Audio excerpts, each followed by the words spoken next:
All right, here we go. Brand new Flyers Daily for the 27th of September, 2024. Flyers Daily, as always, presented by Ticketmaster. Make more memories live. Coming off preseason game number 3, the third preseason game. First at Wells Fargo Center for the Flyers, the debut.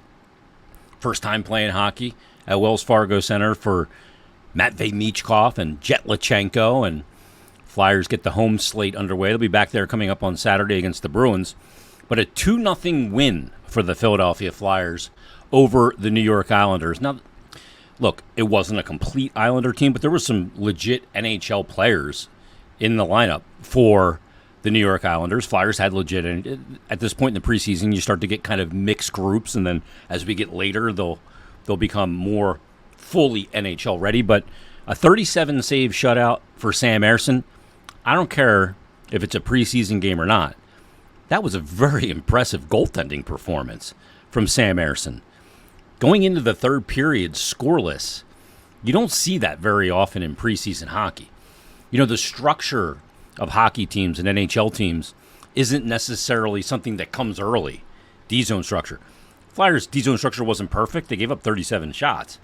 But I thought Ersson was really good in the game. He battled through screens and just played very calm within himself, didn't overplay situations. For a guy who hasn't played a game, a real game basically, since, April 16th of last year, I thought he was incredibly sharp. And we're going to hear from Sam in just a couple of minutes. I had a chance to sit down with him after the game and talk about that. And one of the really interesting things that he talks about is what he worked on in the offseason. And it wasn't post-integration like I suggested, or it wasn't his skating or his movements. It was this part, between the ears. It was his mental game. And the way he explains it is really downright interesting. Now, we obviously had a few guys circled on the Flyers roster for this game that we wanted to key in on, and they didn't disappoint. By the way, Flyers had 26 shots on the Islanders, but had the only 2 goals of the game. Erik Johnson scores the first goal for the Flyers to make it 1-0 at 4:36 of the third period. But this play's not happening without a couple of things that Matvei Michkov did. Michkov had a few turnovers, was a little careless with the puck, I thought, in the beginning of the game, a little bit in the second period. But you can see offensively, it doesn't take a hockey savant or a brain surgeon to realize that this guy's got really high-end offensive skill, because you saw some of the passes, some of the plays, some of the creativity that he brings to the table in the first 2 periods. But on the goal that ended up being the game winner, Erik Johnson's goal, he goes down the right wall, and there's a puck that's kind of up for grabs, and the defender of the Islanders kind of begins to corral it.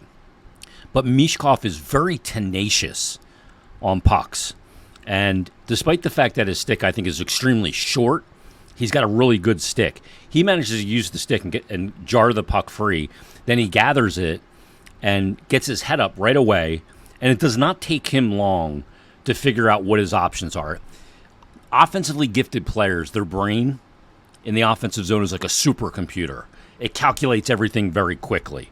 And he's able to make really quick, good decisions with the puck and creative decisions. He gets his head up right away. And Cam York's not even in the zone yet. And he puts a perfect leading pass to Cam York, who is trailing the play. York gets the pass on the tape, is able to get a shot off. I'm not sure if Hogberg even got a piece of it, the Islander goaltender. It ends up off the end boards, and Erik Johnson, who's driving far post, is able to get it and put it in behind the Islanders goaltender, and it makes it 1-0. But the play first from Michkov to get the stick in there and cause the turnover, and then get the head up right away in quick order, and get that puck to Cam York in the middle of the ice was absolutely beautiful. And he gets the secondary assist. Erik Johnson's first of the preseason. Cam York picks up an assist as well. That put the Flyers up 1-0. And then late in the game, Michkov, after ringing one off the empty net post, is able to get it back and get his first goal of the preseason. Really second, because he got one in the rookie game. I'm not sure if that counts. Probably doesn't, but nonetheless, he gets the empty net goal. The fans go home happy. I thought when he was on the ice in his line with Frost and Tippett, when they were out there together, they tilted the ice. They had much more offensive zone time and chances and shots than did the Islanders. They weren't perfect in the game, but that line, you can see why it may work really well. So really good night from Matvei Michkov. Not perfect. There's going to be elements to coach, some puck maintenance issues and management issues. In the D zone, he threw a kind of a backhand across the middle in the first period early on that you just can't do. Islanders got possession. Eventually the Flyers thwarted it and got the puck out, but he'll learn those things. The things you can't teach, like the offensive instincts, he's got that. And that'll be honed in even further and develop even further as he gets more and more comfortable with the NHL game. But I thought he was really good in the game. Jet Lachenko, of course, playing on the Flyers' second line with Tyson Forster and Travis Konechny. I thought Jet had a decent game. There was no spectacular moments. Again, the skating is always going to pop for Jet Lachenko. He plays fast. He looks fast. He is fast. But it was one of those games where, for him, I don't think he stuck out in a negative way, and I don't think he stuck out in a positive way. He didn't look like he didn't belong, but he didn't look like he lit the world on fire. I don't know how that goes into the assessment going forward, but we shall see. But let's get to our first of two interviews in this episode.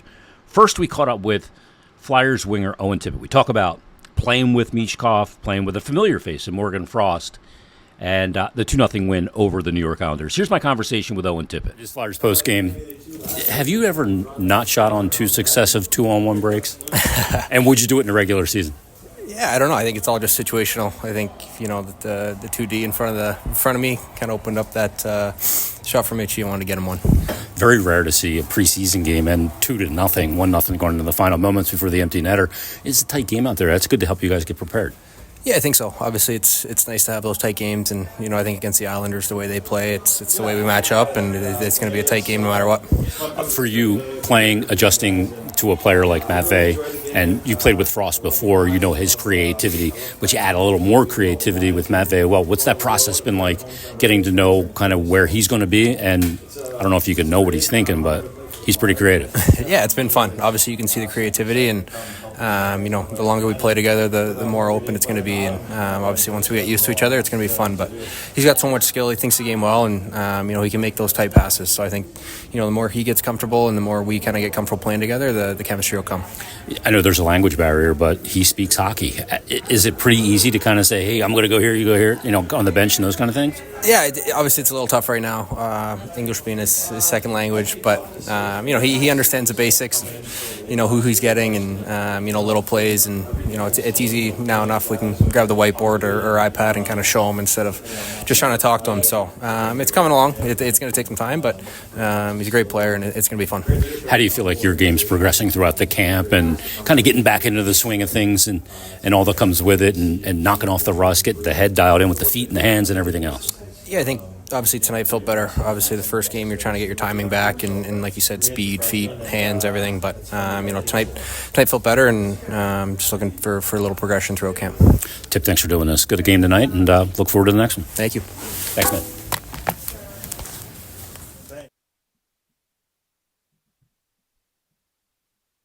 To catch up with Owen Tippett and his skating, once again, he looked like he was absolutely flying out there. And it is rare to see Owen Tippett pass up two shots on 2-on-1s. He said that's what it presented itself. I think they were probably trying to get Matvei Michkov a goal there. I think he would probably shoot on at least one of those 2-on-1s in a regular season game. But that line looks like it could be a very dangerous line. It's interesting chemistry with those three players.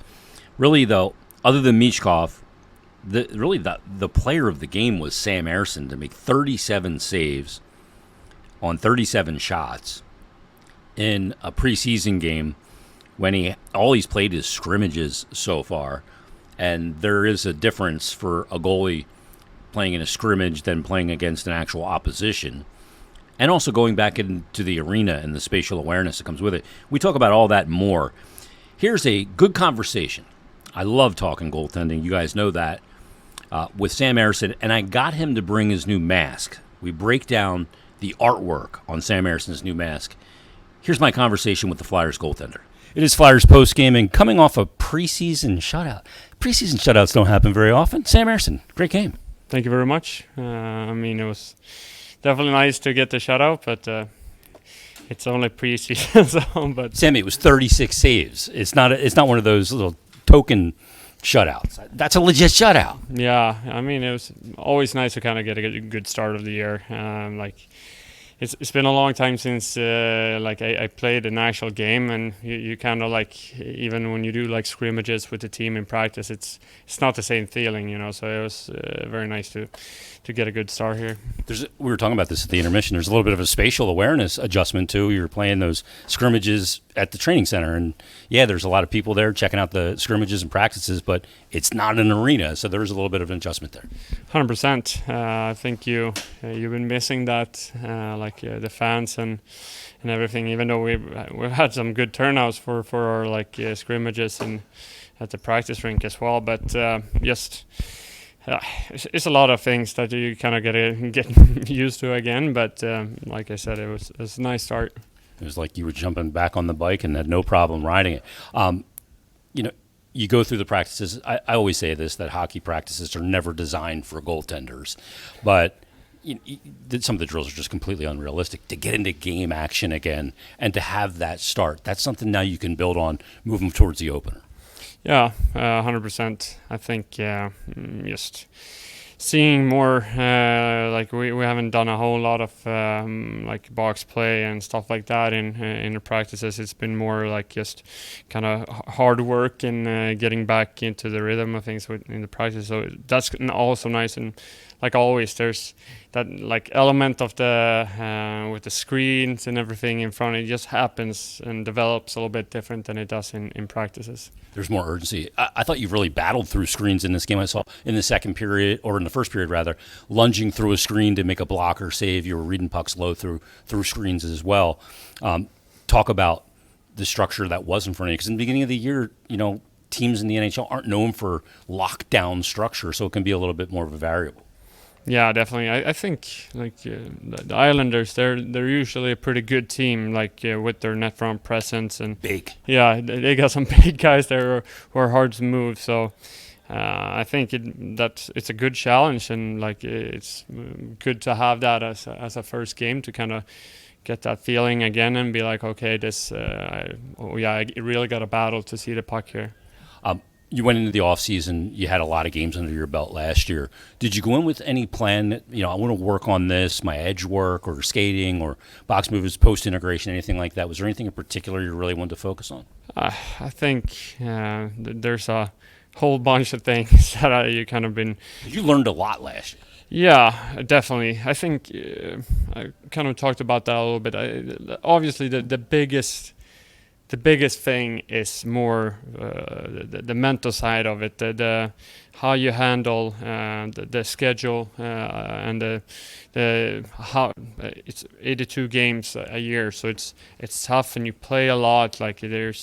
Usually don't have that many days in between games, so it's really important how you manage to reset kind of your mind between both good performances but also bad performances. You got to try to find consistency, and that's kind of the big word I'm trying to work on. Is I want to be more consistent this year, and I think that will help me elevate my game.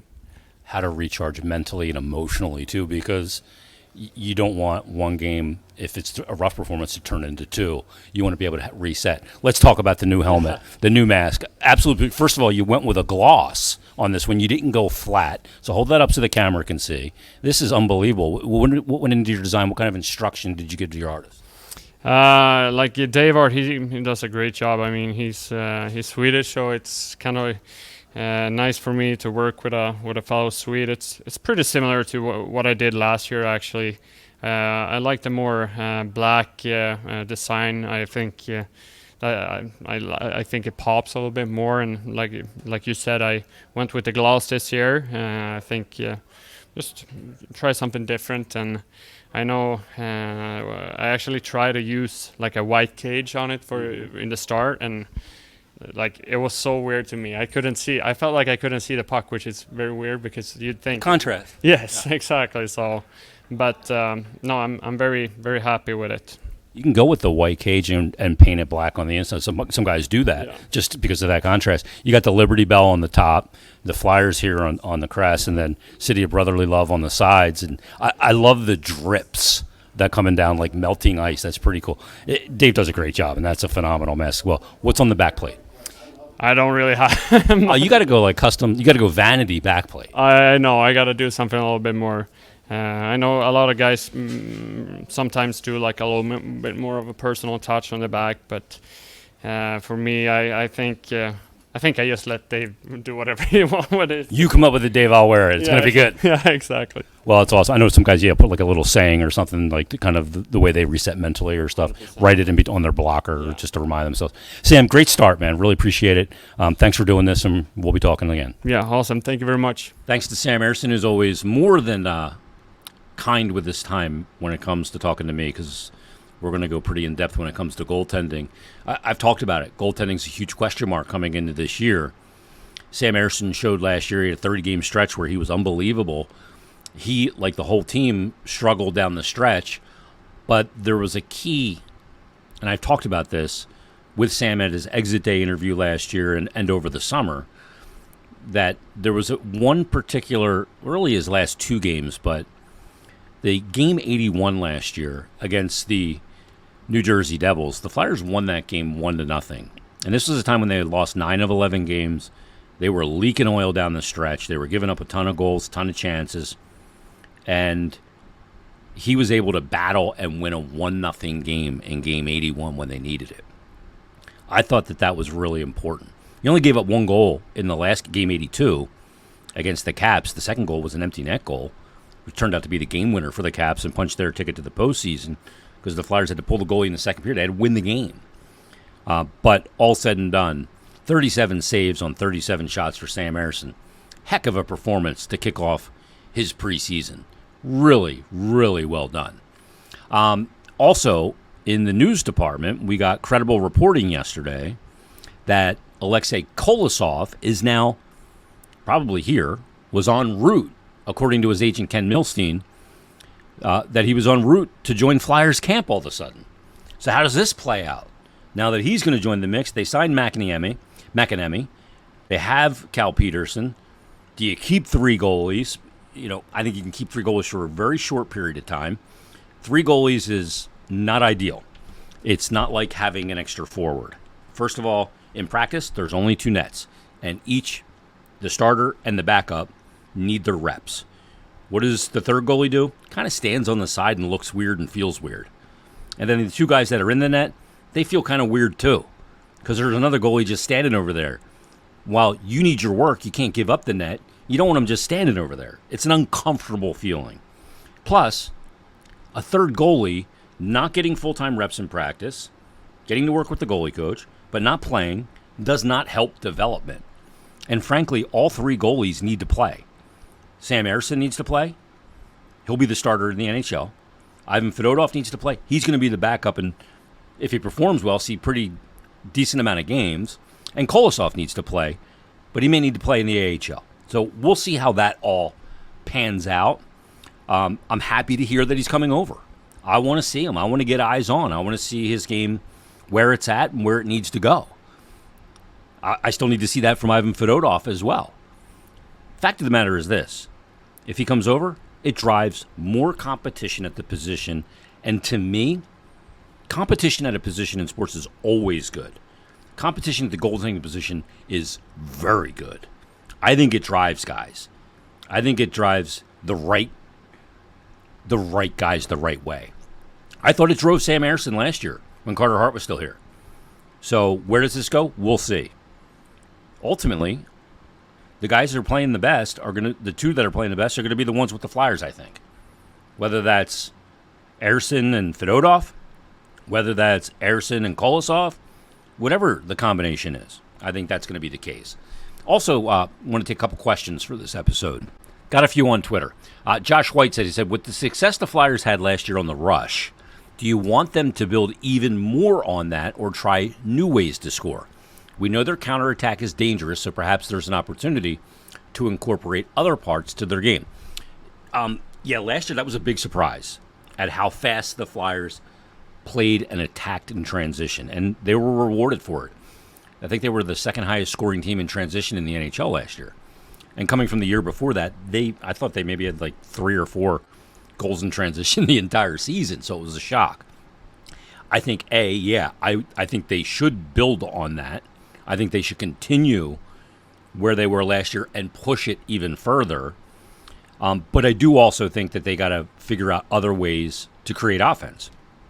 I think they have to do a better job forechecking when you're not on the rush and creating turnovers, second chance opportunities, and creating traffic in those kind of goals and tips and rebounds. I think you have to have all of it. If you want to be good in this league, you got to be able to score in transition. You got to be able to score and create offense off your forecheck, and you got to be able to get tips and rebounds. So, I think they need to add all of those other elements into the game as well. I think they're all important. If you want to be a team that scores a good amount of goals, then that's what they're going to have to do. Keith Walsh tweeted in and said, what are your realistic expectations for Mishkov when it comes to points this season? I said around 62, 65 points, and I'm not going to change off that. Let's get to this one from Bird. He says, 2 questions and a statement. What's holding back Risto and Lawton trade, which clears cap room for Lutsenko and Bonk? Well, first of all, you have to figure out, is it good for Lutsenko and Bonk to be playing in the NHL? Is that the long play, what's best for their career, and your investment in drafting them as first rounders, number one? And what's holding back? To make a trade, you have to have a trade partner, and you don't just give guys away. So it would clear cap space with Ristolainen and Lawton, yes. Does that do 2 things? Does that make them a better team? And with Lutsenko and Bonk, are they ready to take that step? I don't know that yet, that those 2 players are ready to take that step. Lutsenko's looked good in preseason against marginal NHL rosters. But the NHL is against grown men, 82 games. He's never played that much, I can guarantee you that.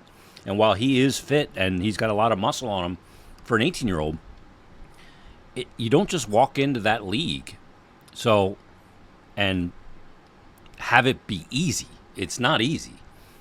Question 2 that Bird Brut said is, with free agents now, madness and extreme prices, why don't the Flyers look to make a move for a 26-27 free agent year player who they could get cheaper before their leap season? Well, because those players have value because they're not getting paid the big money yet, but they have the potential to be a really good player. So you can look at that. Absolutely. I think Danny Briere would look at that, at those kind of options. Get a player here before he goes to free agency and see if it's a fit, and if the player does take that step. All of those things. I don't think a scenario like that would be off the cards as well. Let's get to another one here. Jagger says, with Kolosov coming over, what are the chances the Flyers start the season with 3 goalies on the roster for non-injury reasons? They could, but again, it's not palatable long-term. It's not something that works long-term. Kolosov coming over, he needs to play. You don't develop by being a practice goalie. To learn the North American game, look, practices in hockey are not designed for goalies. They're not. So for Kolosov to get used to what it's like to play in North America and make the adjustments, it's all about traffic. It'll be, especially for Kolosov, who's on the smallish side. How do you deal with traffic in the NHL? How do you deal with the smaller surface? He's played on some small surface, but how do you deal with those things? Those are all things that he can only do and develop by playing. Being a third goalie, and you can't rotate 3 goalies. You can't go, Ersson plays 3 games. Fedotov plays 1. Ersson plays 2. Kolosov. You can't do that. It's just not going to work. By trying to serve 3 masters, you're serving none. If you do that, maybe they carry 3. I don't see the upside to it because Kolosov does not have to clear waivers. I don't think they're going to send Fedotov down, who would have to clear waivers. So I don't think it's something that makes a lot of sense, at least not to me. Dan Horn says, am I wrong in wanting Lutsenko up? I know he's a lot to learn and he can thrive another year offensively in juniors, but I really like what I see, and it adds another intriguing and exciting thing to watch for this season. If all the kids take a step forward this year, watch out. Now, you can want him to be up, but again, is it what makes most sense for the long-term investment in the player? That's the thing. You don't want the guy to come up and then 11 games in, you can't send him back, and now he looks overwhelmed because the NHL has overwhelmed him. You don't want that. You can, Matt Linkner sent in a question, said, what do the Flyers have to lose by giving Lutsenko the 9-game tryout? Well, part of it is you can only protect and roster a certain amount of players. So you don't have unlimited roster space. So if you're going to give him that 9-game tryout, where are you going to put him? So who are your centers going to be? Morgan Frost is the center. Sean Couturier is the center. Ryan Paling's the center. Now, Paling can be a 4th-line center. Lutsenko could play 3rd line. Then now all of a sudden you are putting Scott Laughton onto a wing, which I'm okay with. You're also putting Noah Cates on a wing. And who else is coming out of the lineup? You're only going to dress 12 skaters. You're not going to go 13 and 5. Plus, it just wouldn't make sense. You can keep him up for a 9-game tryout.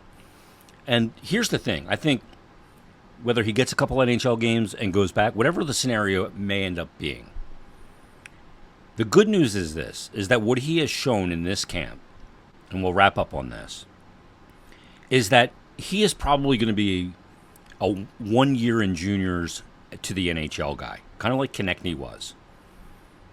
Konechny went back to junior for a season, came back and made the NHL, and never played a game in the AHL. Lutsenko could be that. So if you know you have this guy coming next year, it can change your decision-making in season and off season, knowing you have, you can either move Scott Laughton or Noah Cates, one or both or whatever, and know you have a replacement without a cost of replacement. So one of the things you go, oh, we'll trade Scott Laughton, but who's going to replace him when they signed him to his last contract? At the deadline, they were going to trade him, but then you look at, well, in the offseason, we're going to be looking for a Scott Laughton, so we signed him to a fair deal. Well, you know you have that replacement there already. So there is no cost for replacement for acquisition, and you know the cap hit already, too, with Lutsenko. All right, everybody, thanks for listening. Thanks for watching. We're back Monday with Bill Meltzer. Flyers preseason game on Saturday. We'll react to that and much more. So join us then on a brand new Flyers Daily.